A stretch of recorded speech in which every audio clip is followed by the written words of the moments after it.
10ஆம் வகுப்பு தமிழ் பாடத்தில் கற்பவை கற்றபின் என்று சொல்லக்கூடிய பகுதி பார்த்துட்ருக்கோம்.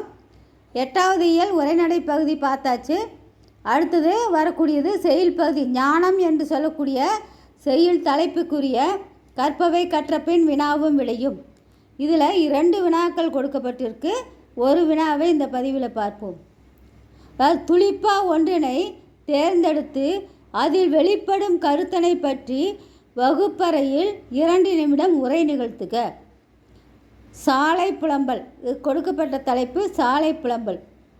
நீ சாலை விதிகளை மதிப்பதாய் நினைத்து கொண்டு இடப்புற சாலையில் நடக்கையில் விதிகளால் நோகின்றன வலப்புற சாலைகள். நீ சாலை விதிகளை மதிப்பதாய் நினைத்து கொண்டு இடப்புற சாலையில் நடக்கையில் தன் விதியால் நோகின்றன வலப்புற சாலை. பாரதி நீரு.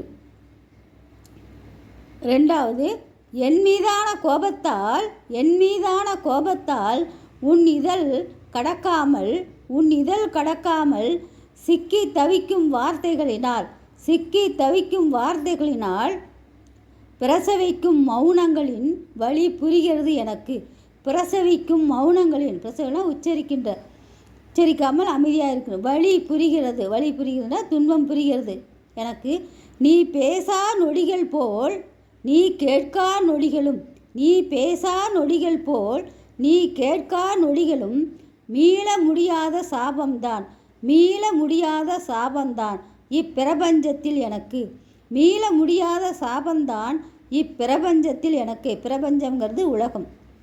முதல் பாடல் பிறர் தன்னை புறக்கணிக்கும் போது அல்லது ஏற்றுக்கொள்ள மறுக்கும்போது